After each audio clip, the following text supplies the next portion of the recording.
Cette présentation est une introduction pour démystifier l'information en nuage, communément appelée le cloud computing. Nous nous attarderons à la fonctionnalité de la sauvegarde de nos documents numériques, tels que les textes, les dessins, les vidéos, la musique et tout autre document que nous voudrions sauvegarder normalement sur notre ordinateur. Dans la présentation, nous allons voir les principes des sauvegardes en nuage, à quoi ressemble Google, les services disponibles, l'intérêt du stockage en ligne, la différence entre le stockage local et le stockage en ligne, un exemple d'utilisation de Google Drive, l'organisation de la structure en nuage. L'entreposage des données se fait normalement sur un disque dur qui se situe à l'intérieur de notre ordinateur. Pour permettre le transport ou la sauvegarde des données, nous utilisons des disques durs externes ou des clés USB que nous raccordons sur un port approprié. Imaginez que votre disque dur soit localisé à l'extérieur de votre ordinateur et que le raccordement de ce disque utilise non plus un câble USB, mais votre connexion réseau, câblée ou Wi-Fi. Imaginez que vous avez un accès à des milliers de disques durs localisés à travers le monde et accessibles par Internet. À titre d'exemple, nous allons examiner ce à quoi ressemble l'environnement de Google. Les photos suivantes sont tirées du site web de Google qui présente ses installations à travers le monde. Des immeubles comportant des infrastructures de services alimentant des centaines de milliers d'ordinateurs raccordés à des millions de disques durs. Ces disques durs sont rangés dans des armoires enlignées où des millions de petites lumières témoignent de leur bon fonctionnement. Plusieurs entreprises offrent leurs services afin d'entreposer vos documents. La majorité offre un service gratuit pour une certaine limite de capacité d'entreposage. Il est possible d'augmenter cette capacité avec certains frais mensuels. Le stockage en ligne permet de télécharger des données à partir de vos appareils mobiles ou de vos ordinateurs. Ces données vous pouvez télécharger donc vos documents, vos photos, des dessins, de la musique, des vidéos, en fait tout ce que vous avez sur votre ordinateur et que vous sauvegardez normalement sur votre disque dur. Les intérêts du sondage en ligne sont de classer ces données sous forme de dossier, partager et coopérer, accéder à ces données à tout moment et depuis n'importe où, synchroniser ces données sur plusieurs appareils, des mobiles, PC, téléphones, cellulaires, partager facilement ces documents avec d'autres personnes, alléger son ordinateur en enregistrant de nombreuses données dans les nuages. Google Music, par exemple, vous permet de stocker jusqu'à 20 000 morceaux de votre musique favorite. Nous verrons ici la différence entre le disque local et le disque en nuage. Pour le disque local, l'explorateur de fichiers Windows permet la gestion des fichiers sur les disques locaux et les réseaux locaux. Nous pourrons donc copier, renommer nos fichiers, transférer, ouvrir des fichiers en démarrant les applications concernées et, surtout, partager des fichiers et des dossiers sur les réseaux locaux seulement. En ce qui concerne le nuage, l'application Microsoft OneDrive ou Google Drive à titre d'exemple, cette application va nous permettre la gestion des fichiers dans l'environnement distant, c'est-à-dire aussi de copier, de renommer, de transférer, ouvrir les fichiers en démarrant les applications concernées et, surtout, comme particularité, d'accéder à ces données à tout moment et depuis n'importe où, de synchroniser ces données sur plusieurs appareils, mobiles, PC, téléphone, et de partager facilement ces documents et coopérer avec d'autres personnes.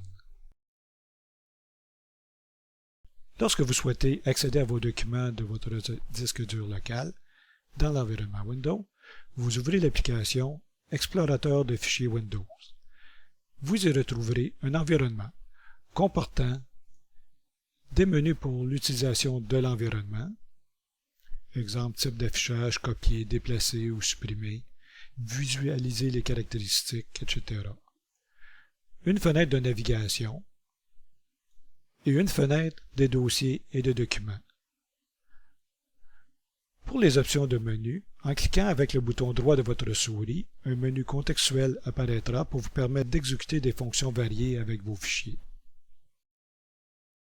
Dans l'environnement Microsoft OneDrive à titre d'exemple, vous retrouverez un peu le même genre d'environnement, c'est-à-dire un menu pour l'utilisation de l'environnement, une fenêtre de navigation, une fenêtre des dossiers et des documents.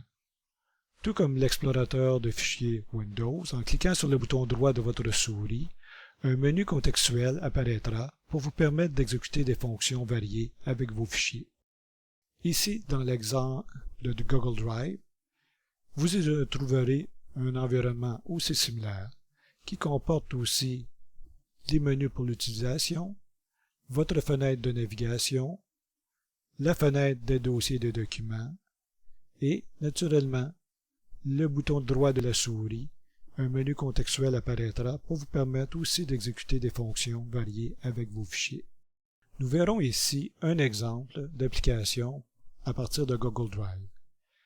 Lorsque nous sélectionnons un dossier, et si nous cliquons sur le bouton droit de la souris, le menu suivant va apparaître.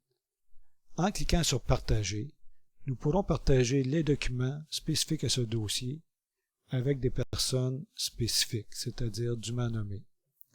Si nous cliquons Obtenir le lien de partage, nous pourrons partager des documents avec des personnes possédant le lien. Donc, toute personne qui possède le lien ou partage le lien aura accès à ces documents. Dans le partage de liens, une fenêtre s'ouvrira qui nous permettra d'ajuster certains paramètres. Lorsqu'un lien est créé, il ne peut plus être changé. Un lien peut être en mode lecture seulement ou en mode éditeur. Un lien peut être activé ou désactivé. Il peut être activé tous les utilisateurs disposant du lien. Il sera alors accessible à tous les utilisateurs disposant du lien sans connexion. Il peut aussi être activé public sur le web. Il sera alors accessible à tous les internautes au moyen de la recherche sans connexion. Et s'il est désactivé, à ce moment-là, seulement certaines personnes précises pourront avoir accès au lien ou au partage de ce dossier. En bas, complètement à droite, nous avons un exemple d'un lien que nous pouvons copier et transmettre à l'aide d'un courriel à des usagers, leur permettant ainsi d'accéder aux documents situés dans ce répertoire. Si nous partageons maintenant des dossiers dans Google Drive à partir de personnes spécifiques, cette méthode permet de retirer ou d'inclure des personnes spécifiques selon notre bon vouloir ou nos besoins. Nous pouvons accorder des droits différents selon les personnes concernées. Par exemple, si nous utilisions le droit d'édition, alors les utilisateurs connectés à un compte Google peuvent ouvrir, modifier, supprimer ou déplacer les fichiers qui se trouvent dans le dossier. Ils peuvent également ajouter des fichiers dans le dossier. Si nous donnons le droit de consultation seulement, les utilisateurs voient le dossier et peuvent ouvrir tous les fichiers qu'il contient, mais ils ne peuvent en aucun moment écrire, effacer ou modifier de quelque façon que ce soit un dossier ou un fichier de ce répertoire ou de ce partage. Lorsque nous accédons à l'application Google Drive, nous sélectionnons Partager avec moi. Nous verrons alors les documents contenus dans le dossier. Et dans l'exemple affiché ici, nous avons opté pour l'option Affichage sous forme de grille. Nous verrons donc ce genre d'affichage. Dans cet exemple d'affichage, toujours dans les fichiers Partagés avec moi, nous voyons donc apparaître sous forme de liste les dossiers ou fichiers dans ce dossier partagé. Maintenant, regardons un plan d'organisation de la structure en nuage. Le premier point est de limiter le nombre de personnes ayant les droits d'édition. ceci limite les erreurs d'effacement ou de modification des documents. Cependant, donnez à tous les bénévoles le droit de lecture.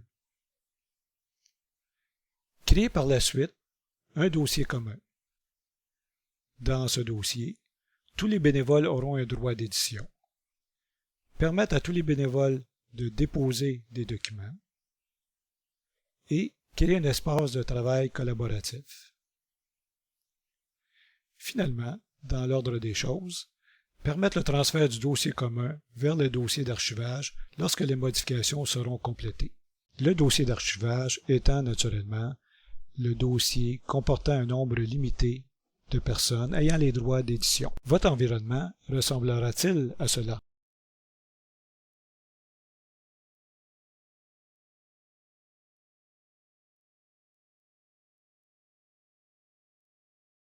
Où vais-je classer ce document dans ce tiroir? Où vais-je les classer dans celui-ci? Et ces photos dans ce tiroir? Ou encore dans cet autre tiroir? C'est sûrement une question que l'on se pose constamment. Comme vous en doutez sûrement, la plus grande difficulté sera l'organisation des structures de classement et de leur nomination. À partir du lien de la bibliothèque de l'Université de Sherbrooke que vous voyez apparaître à l'écran, j'ai tiré deux éléments importants qu'on nous suggère. L'un des volets d'une gestion efficace de documents numériques, créés ou reçus, consiste à les nommer et à les classer d'une manière adéquate afin d'en assurer le repérage. Le repérage sera optimisé avec l'utilisation d'une structure de répertoire, car les documents concernant une même fonction, activité ou sujet y seront regroupés. Il sera d'autant plus efficace si les noms des fichiers sont significatifs, c'est-à-dire représentatifs de leur contenu ou de leur sujet. Afin de vous aider à pouvoir nommer et classifier vos documents, le site de la bibliothèque de l'Université de Sherbrooke a mis à votre disposition des documents qui vous aideront sûrement dans cette tâche. Sur le site, dans l'onglet Documents administratifs et archives, cliquez sur Boîte à outils.